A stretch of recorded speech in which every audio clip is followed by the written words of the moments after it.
I said to somebody when they were asking me recently, like, what do you think is the most important part of your job? Influence. People talk about power all the time, and it's like you could be the CEO of a company and have everybody do everything that you want them to because you're the CEO. But that doesn't mean that they agree with the decisions that you're making, and that doesn't mean that they are in alignment with the direction that you're wanting to go. Absolutely. Influence is Different. something completely different, because now I know that you want to. Yes. Because I gave you everything that you needed Yep. to understand why it made sense for you to, or what the benefit of it was going to be. And so power is great, influence is better.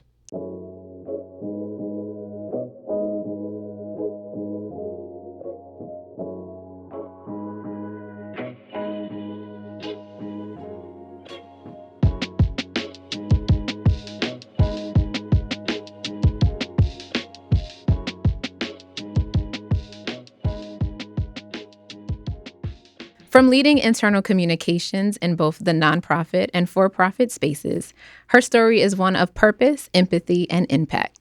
Nponano Maikori, welcome to the show. Yay me! Yay you! I feel like I'm sitting awkwardly, but I don't know. I'm so excited. You're not. You're fine. Okay. So excited to have you on the show. Excited to be here. You know what's so funny? I was thinking the other day when I was getting ready for the show, I've never asked you the meaning behind your name. And names are so unique and powerful. Like, I imagine there's a story behind it. There is. Well, obviously we're not friends either, so there's that, but I'm kidding. It wouldn't be right if there wasn't at least Just one of them in there. Just a little bit. Got to Okay, be at fine. least one. So, yeah, so you've met Hannah. Yes, your lovely mother. We love her. We love my mom. But so she thinks that she's a psychic, or she's told people that throughout life. And so when she was pregnant with me, she decided that God had already spoken to her and told her that I was going to be a boy and that she didn't need to get a genetic test because she knew what I was going to be. Okay. So you can imagine after several hours of labor, and they're like, oh, you have a daughter. And so it was just kind of like, oh, okay, so she's a girl. So my name actually means who do I have, which is because they were surprised that I was a girl because God had obviously told her that I was going to be a boy. So, yeah. But I'm also named after her mom, which it wasn't the intention that I would be named after her mother, but I felt like it felt divine to her at that point. So your grandmother's name is also? Nponano, yeah. So her mom also said who? Or her parents were shocked as well. Her parents were shocked as well. Yeah. And now you're like the favorite? Been shocking for 46 years. And you're the spectacular child. Obviously. I mean, you've met them, you know. I have. Yeah. You're the only girl? The only girl, but I'm the middle child. So I feel like there's kind of like this, you know, it could go one way or the other when people figure that out. But I feel like I was spoiled because I was the only girl. But I was also bullied because I have brothers on either end of me. So got it. So let's get into your childhood. So you were born in Nigeria. Yes. But raised in the States. Yeah. So I turned 2 in the U.S. My dad had just gotten a student visa and was in Wisconsin, of all places. Don't ask why he went from Nigeria to Wisconsin. Why there? It might have been the only place that would give him a student visa. Okay. Never dove into it. But so they ended up in Wisconsin. And so my mom traveled here with me and my older brother after my dad had gotten here and established kind of like residency and was able to apply for visas for the 3 of us. And so we lived in Wisconsin until I was maybe 5. And then we moved to Oklahoma, which, again, we're hitting all of the states that nobody goes to. Like, literally no one goes there. In the United States. Because when I tell people we ended up in Wisconsin and then to Oklahoma, everyone's like, huh. How did that? Sure. So we ended up in Oklahoma, grew up in Oklahoma City, went to Oklahoma State, was an Oklahoma girl through and through. And it's so funny because even when I run into people here, they're like, there's Black people in Oklahoma? Like, yeah, there is. This is like you and your family for sure. Oh, well, definitely us. But I mean, there's actually a lot of Black people in Oklahoma. Like in the surrounding cities, maybe not so much. But in the major cities, Tulsa, Oklahoma City, for sure. So yeah, grew up in Oklahoma City, moved to Texas, hitting that Bible Belt hard. Very much so. Yeah. So wait, you went to Oklahoma State. Yep. You studied journalism. Yep. Tell me about why you chose journalism. Organic chemistry. I was pre-med. Oh. Pre-med. took organic chemistry 3 times. 3 was a prerequisite for med school. Yes. Once I realized that I wasn't going to get over that hump, it's just like, we need to pivot. And it was in the height of that ESPN, I'm dating myself, but it was in the height of that ESPN era where like all of these sports anchors were starting to kind of come through, and it just seemed like such a fun job. I was like, this is definitely the thing for me. And so talked to my advisor. He was just kind of like, I think communication would be something that would be good for you. So I did journalism with a minor in PR. And so I was just like, okay, I can get with this. I worked in radio for 7 years. And it's funny because at the time when I was doing internships, my advisor told me, he was just like, I mean, radio is fun, but it doesn't pay anything. I was just like, that's fine. As long as I'm having a good time, I'll figure it out. And so I did radio for 7 years. 7 years too long. Did you find out? Yeah, no, I found out 2 years in. Oh. But it was one of those things where it's just like 21, 22, straight out of college. Me and my friends are backstage at all the shows. I imagine you're meeting I was a promotions director. I also had an on-air show. So it's just like I was living the life. Who was like the biggest artist at that time? Not that it was long ago, because it wasn't. Really? Child, yeah. We had Nelly one year for Jam Fest. I mean, so again, you're meeting all of these celebrities and these artists and all of these people, and you're getting to enjoy what you do. The job, right? Okay. Like, I mean, yeah, there was the late days in the clubs. There was the early mornings if we were doing remotes and different things like that. But it was in the heyday when radio was kind of like at that peak from an industry perspective. And so it's just like, I loved it and my friends loved it because it's like free tickets to everything. Absolutely. So I really enjoyed it. But I realized really quickly, I was also working for a Black owned and operated radio station. And listen. Love us. Listen. Look, you got to start with that. I love us. But baby, who is gonna try and work around having to pay somebody is us. And so it was one of those things where, I mean, I'm finding out what the DJs are making, and they've been there years. I'm like, are you crazy? And these are like grown men. Can you support a family? Probably not. On that income? Probably But not. again, it's one of those things where I think for a lot of people, they love the status it gave them. They love the experiences it gave them. And so it was kind of a means to an end. But for me, I'm like, no, I don't want to be poor for life. Fair. Like my parents came to this country. They would literally die tomorrow if they found out that this was what I wanted to do for the rest of my life. And so I think for me, it wasn't so much that I stopped enjoying the work. It was just that it was a really long time. 7 years is a long time to be anywhere. And I really didn't have a life the first 7 years post-college because it was spent at the job. And so it's one of those things where it's the first time I ever quit a job without having a backup plan.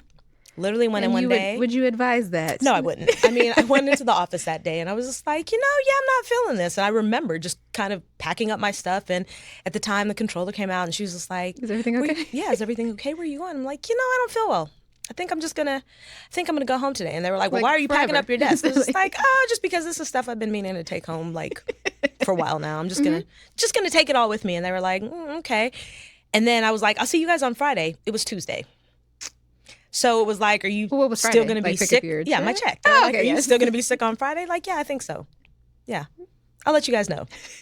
And I remember pulling into the driveway and my best friend who worked with me at the time was just like, did you just quit?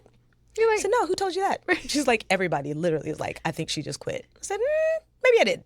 Okay, yes. Perhaps. Yes, I did. Yeah, and it's like I didn't have a backup plan. I'd never thought about life outside of this world because it's all I had known. And so, I had to start doing some soul searching. And my mom at the time, who was in healthcare, was just kind of like, you should look into working at the hospital. The hell would I do at the hospital? We're back to pre-med. We're back to pre-med. Like, what am I going to do at the hospital? And she was just like, there's lots of different things. It's not just like clinical work. You could do administrative work. Like, okay, sure. And I remember there was a corporate trainer role that was open. And I'm like, I'm going to interview for this. I don't have any experience. I don't know what the ask is, the expectation is, but I'm going to try it out. And I remember getting the role and it was just like, this is interesting. Like somebody believes that I can do something other than radio. Like that had always been, I think, a crutch, right? And I think that us as Black people, you get told enough that you're only good for one thing, you start to really believe it and it kind of starts to seep in. And so I think that was the first time I ever really experienced imposter syndrome was like, am I even really capable of doing this job? Mm-hmm. And I never thought about it from the perspective of like, there's so many transferable skills in where I just came from mm-hmm. and what I've been learning my entire life. Like, this should be easy for me. Mm-hmm. And once I got in there and started doing it, I was like, it is easy for me. Fantastic. So would you say you were learning as you kind of went along in the role? I think life is learning as you go, right? True. Like, everything you do should be learning as you mm-hmm. go. And I don't think that it was any different for me. And I think that I'm still kind of experiencing that. But yeah, that was definitely my first foray into like, we're just going to see how this goes. Talk to me about mentorship. Was there anyone that you met at the time that was super helpful while you were navigating like that? Those are new waters, right? Yeah, it's new territory. There wasn't at the time. And it's funny because I watched an interview the other day that Boz did about where she doesn't believe in mentorship. Because it's like, what is that exactly, right? Is it meeting with somebody for them to tell you about their experience? Like, how does that really help you grow in the work that you're doing? And so I am also just a get in there and do it and figure it out. Mm-hmm. So you could give me guidance and you could probably tell me how to go about something, but I don't think that where it pertains to like just doing my work, it would have been beneficial. I think where I would have probably sought mentorship was just how to be in that corporate space, because I was coming from Freaknik. You know Did you ever go? I did. That's none of your business. I wasn't going to ask a follow-up question. I don't think I've ever met someone. There was a TikTok and it was just like, I'm not worried about the documentary because my mama was at the convention. And that was my mom. So I don't think I've ever been around anyone who could tell me like, I've been, girl. Yeah. Good to know. Yeah. We'll talk about it later. Okay, fine. Not on camera. So you started in that role, and now kind of talk me through the journey after that, right?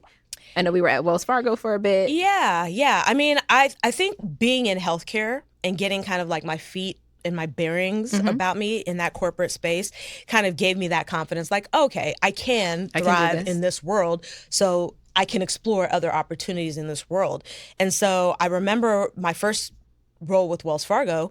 So I'm what they call a boomerang in the corporate world. I was at Wells Fargo for 3 years and was like, this place is crazy. And then was convinced, lured back with the promise of money the second go round. And so I went back a few years after I left. And it's funny, the recruiter who recruited me for the first role also recruited me for the second one. Like, hey, girl, come on back. Yeah, come back. But I worked in insurance services. It was when Wells Fargo still had their insurance services business at the time.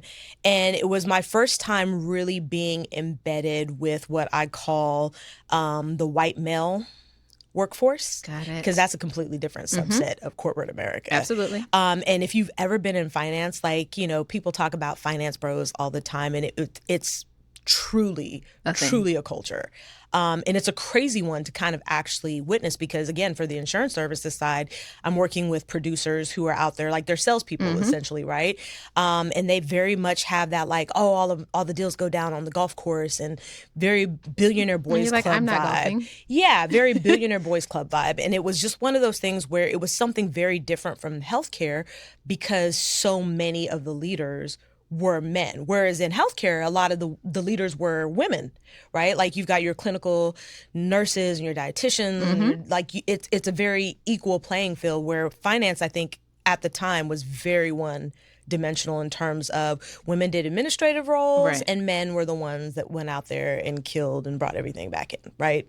And so having to adjust to that was a period in my life where I didn't doubt my abilities. I think that's actually where I probably started to get more comfortable in being a Black face in that space, because one of the things that I recognized, and it was in that role that I actually had somebody tell me, like, listen, your superpower is your candor and your directness. And I know that for a Black woman, that's something that often gets told that you need to suppress just a little bit. But when you're working with these types of men, that's probably what's going to come across clearest to them. And so it was the first time that I hadn't been asked to kind of like temper it for anybody. And I leaned into that. And so I think that being comfortable in being unapologetically me, even if it was off-putting, was something that I started to kind of cultivate then. Got it. So you were in the for-profit space. You've also been in nonprofit spaces. Talk to me a little bit about just the thought process behind the messaging, right? Yeah. From being in the nonprofit to being in the for-profit. Like, are there similarities to how you go about creating those strategies? Or I think for me, communication is communication, right? Like I said to somebody the other day during an interview that it is part science, part soul. Okay. So at the end of the day, it's like regardless of the strategy and regardless of the industry, regardless of the business, regardless of the company size, the number of employees, the types of employees, I think for me, the easiest way to communicate anything and make sure that it sticks is to do it with a level of empathy, but honesty. Omission, people are like, oh, omission is lying. And it's just like, yeah, omission is lying, but is the omission meant to be just to not share what's really happening? Or is it meant to be, hey, you know what, you're focusing on the wrong thing? I think a lot of times as communicators, people focus on the like, well, why do they need to know that? And that's not a bad question. Why do they need to know that? Is that going to enhance the experience for them if they have that information? Or is it going to get them even more fired up and more agitated at the fact that this is the decision that's been made and this is something that's not changeable for them, right? And so I think that as you're looking at comms and you're thinking through it, you always have to just have that lens on. As an employee myself, how would this land if I was on the receiving end of it and not the giving end? Are you always leading through that lens? Absolutely. Absolutely. Because I'm an employee first and foremost. And I know that communicators oftentimes are like, well, I'm here for the business. I'm not. Not in my role in internal comms. I'm here for the employees. Right. At the end of the day, like I'm supposed to support the business and I want to make sure that the business is making, decisions that the employees can process and that aren't impacting how they do their jobs, how they go about their day to day. But ultimately, it's like that experience is my experience. Absolutely. And so it's just as important for me to make sure that it's something that would resonate and that would feel good to me if I was the one that was getting it. Got it. So now you're at Glassdoor. And you are the force behind their first ever internal comms strategy? First fully dedicated internal comms person. Yeah. Talk to me a little bit about that. Yeah. I think at the time when I was being recruited by them, it was a funny thing to me because it's like I'd used Glassdoor, obviously, for the role before that.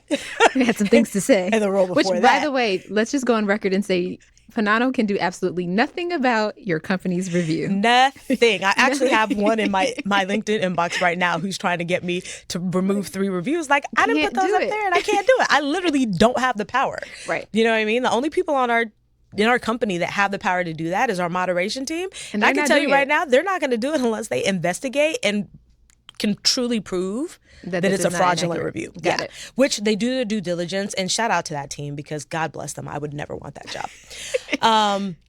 But yeah, it's one of those things where coming into an organization and with the brand like theirs, it's like, how come you guys don't have an internal comms person? Like, it was so intriguing to me. There are definitely employees here. Yeah, it was so intriguing to me because not speaking to them? Part of what they do though too, right? Is like you're guiding organizations in culture, like transparency, how to lead with all of these different things. And it's like, well, who's been doing that for you guys? And they'd been doing it. They had an agency that they were leveraging at the time. And I think that the pandemic did 2 things for most companies. It helped them either realize that they were really doing a good job of communicating with their employees, or it helped them realize that they were really, really, really doing a bad job and that they needed to improve. And I think that there was this internal comms boom at the height of the pandemic because people had distributed workforces. People are working from home. They're working from other countries. You've got people scattered across time zones and oceans apart. And it was one of those things where I think people started to realize that things were getting lost in translation. If I roll out a message at 7 a.m. Pacific time, like it's hitting your EMEA team late in the day. So is there any guarantee that they're going to see it? And it's like, I think a lot of companies weren't thinking about, can we stagger messaging? When do we deliver this? When do we tell someone this? Is this the appropriate time? And so I think Glassdoor was probably no different from most companies at that point in time. And it's just like, yeah, we could do better. So speaking of COVID, how do you navigate communication during like just periods of time that are unheard of and uncertain, right? We've never been through a global pandemic like that in our time. So how did you navigate communication then? Yeah, I mean, we've also never been through this type of a presidency. That too. So, I think that like unprecedented times. Unprecedented times. I think in moments of crisis, I think the most important thing, again, is to make sure that you are being as transparent as possible without perpetuating the fear that the employees are already feeling. I think the pandemic was one of those periods where a lot of companies were evaluating like headcount. Do we keep employees? Do we fire people? Like, do we do layoffs? Like, what does that look like? And I think that when you have a subset of people who are constantly concerned about what that looks like, you have to be that reassuring force and you have to be that presence. And I think that a lot of times I've worked with a lot of leaders where their go-to is panic. If your go-to is panic, what do you think everybody's go-to is going to be panic. Absolutely. Because we're also scrambling to try and make sure that we can manage your panic while still getting something out that isn't cultivating more panic, right? And it's just like, at the time I worked at Local Wisdom, which is a digital agency, and the thing about the leaders there is they were very comfortable with like, we don't know what we don't know.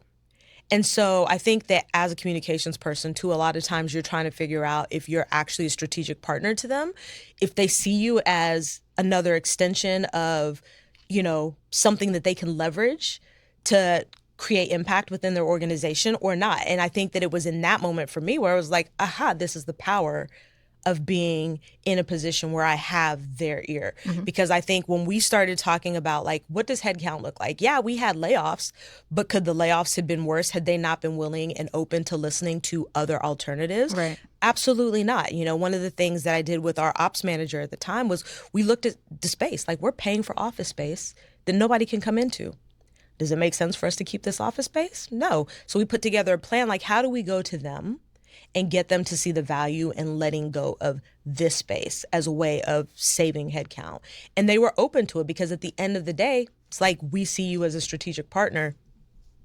That sounds like it makes the most sense. Right. But have you always come across leadership that is receptive to direction that you're giving? Of course not. Of course not. Of course not. So tell me about a moment in your career where you saw your communication efforts lead to real transformation. Again, I think it was Local Wisdom. It was one of those things where, again, internal comms employee number one. They'd never had that function. And I was brought on initially to work with Janssen, who was one of their clients at the time. Their global technology team was looking for somebody to come in and put together an internal communication strategy for them. Again, this was during the pandemic. And so when I came on board, the work that I did for them had the leaders at the company like, wait a second. Okay, that's great work. I wonder if that would work for us. Like, we're a smaller organization. I wonder if it would be something that would make sense. And I remember when I stepped into the role full time for them, the CEO, Pinaki, will probably tell you 150% that it was a challenging time for him. The company was going through a lot of changes. They were operationally, organizationally doing a lot of shifting. And so to have this, aggressive Black woman come in and be like, I don't know why you guys are doing that. That doesn't make any sense. This doesn't look like a good idea. And to constantly be in their faces about like some of the decisions that they were making and some of the things that they were doing, I think was a little bit jarring. But at the end of the day, I think one of the things that, they shared with me when I was leaving was that, like, you came in and you shook this up in a way that probably needed shaking up, that everybody was scared to do before you. And so it was one of those things where, again, I'm an employee, so I'm going to be the voice of the employees. And as I'm talking to the employees, I'm hearing their frustrations, I'm hearing the things that they're, concerned about. Like, all of these things are things that are going to impact me in the long run. So how do I get them to start thinking about those things up front? And again, they were people who butts in seats, right? Like, you're not working if you're not physically here in the office. So to get them to physically give up office space and change to a fully remote company was a huge deal. And it wasn't one that I don't think that they took lightly. Okay. But it was a decision ultimately, again, as you start to say, hey, listen, this is what productivity looks like. We put together a bunch of information and data points that would help support, like, we don't need this space. And they were in agreement with that. And I think that was the first time where it felt like, okay, you got this. Like, right. you have the ability to influence. I said to somebody when they were asking me recently, like, what do you think is the most important part of your job? Influence. People talk about power all the time, and it's like you could be the CEO of a company and have everybody do everything that you want them to because you're the CEO. But that doesn't mean that they agree with the decisions that you're making, and that doesn't mean that they are in alignment with the direction that you're wanting to go. Absolutely. Influence is something completely different, because now I know that you want to. Yes. Because I gave you everything that you needed Yep. to understand why it made sense for you to, or what the benefit of it was going to be. And so power is great. Influence is better. I love that.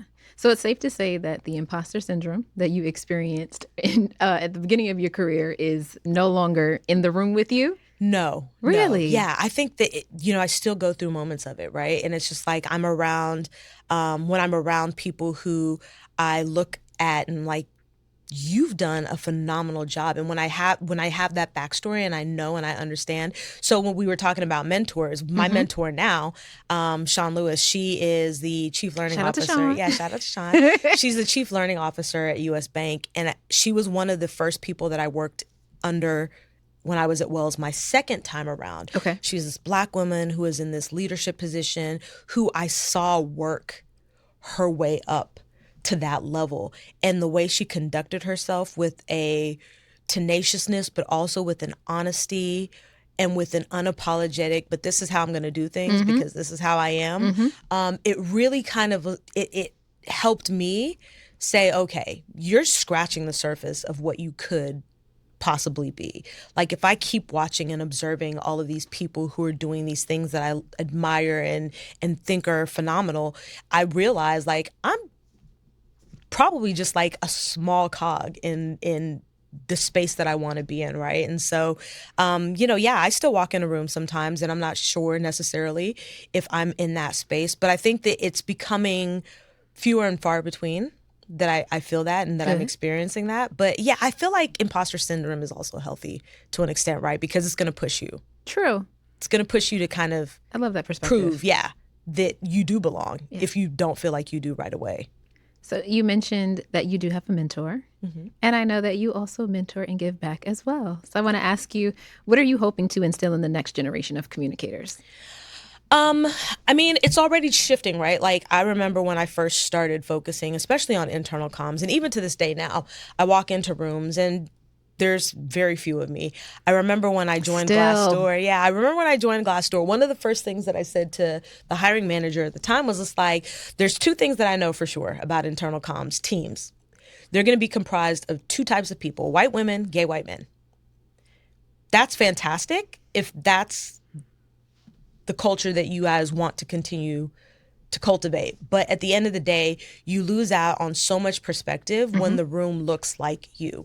And so even when I'm in these spaces and I'm looking around, it's still very heavy with white women, gay white men.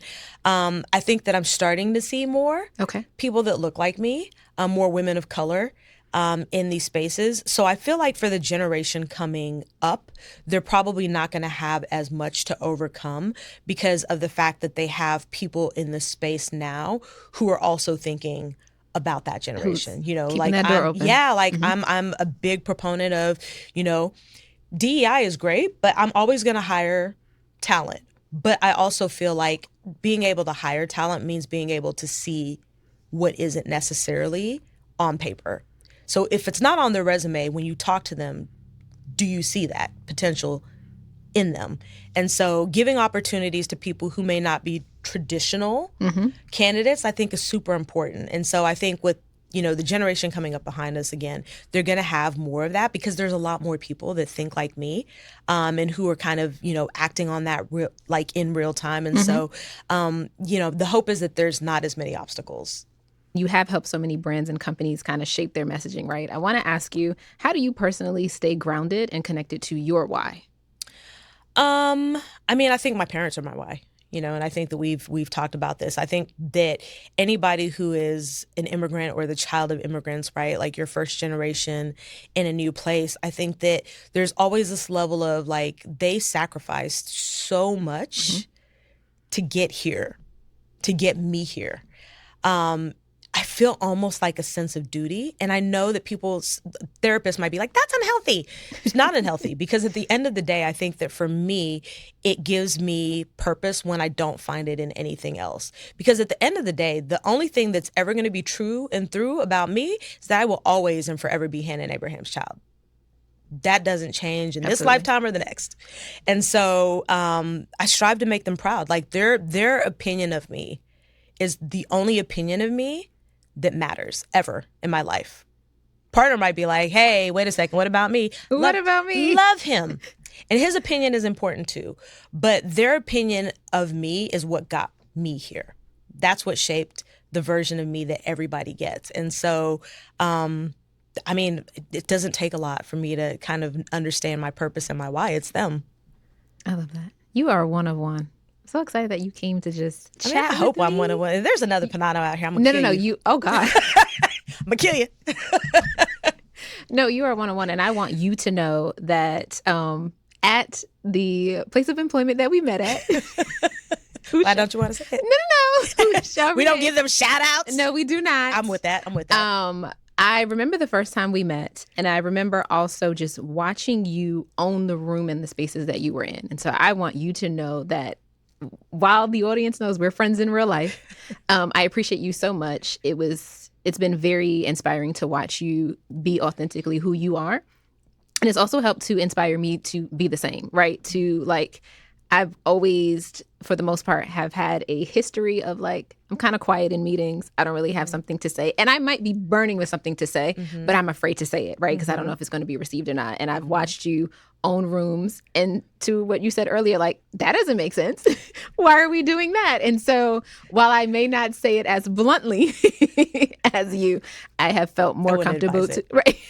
Also that I have felt more comfortable to just share my thoughts, right? And to own who I am. So I want to say thank you for that. We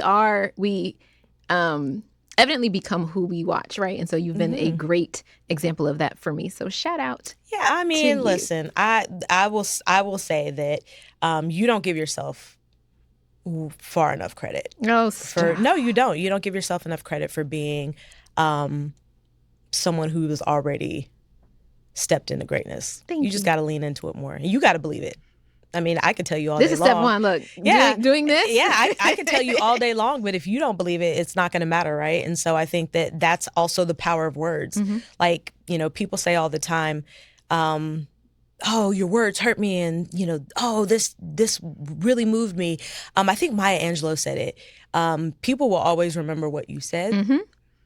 Or they may not always remember what you said. They may not always remember what you did, but they will always remember how you made them feel. Absolutely. And so for me, words have become a way of showing my love for the people that are important to me, for the things that are important to me. People choose to use them as weapons. I'll never understand why. Because it's like at the end of the day, like people will always remember how you made them feel. And Absolutely. If you use those words and you weaponize it and you make them feel a certain way through the use of those words, I can't wrap my head around what purpose it ever serves. Because I much rather use my words to build you up. Absolutely. Rather than tear you down. Absolutely. We love love. Okay. Love fest. We love it here. Before you go, it is only right, since you're here on Higher, that I ask you, what does living higher mean to you right now? More money? No? Is that not a good response? I'm like, in this economy, higher means more money. Glassdoor. Okay. No, I'm kidding. Higher, wow. I think again, it's being me, and not deviating from that. I think these times are going to challenge a lot of people, right? And it's going to make a lot of people switch up how they've been approaching life. You're probably going to have people who are going to shift from the path that they've been walking as a response to adjusting to the environment that they're in. And I would say stay the course. Like for me, hire means being able to continue to be who I've always been and to not let the things that are out of my control change who I am and how I approach things. Keep being the spectacular daughter that you So are. The spectacular is because Tara and one of our other friends went to dinner with my parents and I. And I said to them while we were sitting at the table, I told my parents, it was like, obviously it's because I'm spectacular. My mom was like, what? Like, yeah, I'm the spectacular child. Yep. So it stuck. My brothers would probably also disagree, but who cares what they think? Okay. Love that for you. Thank you so much for coming. Thanks for having me.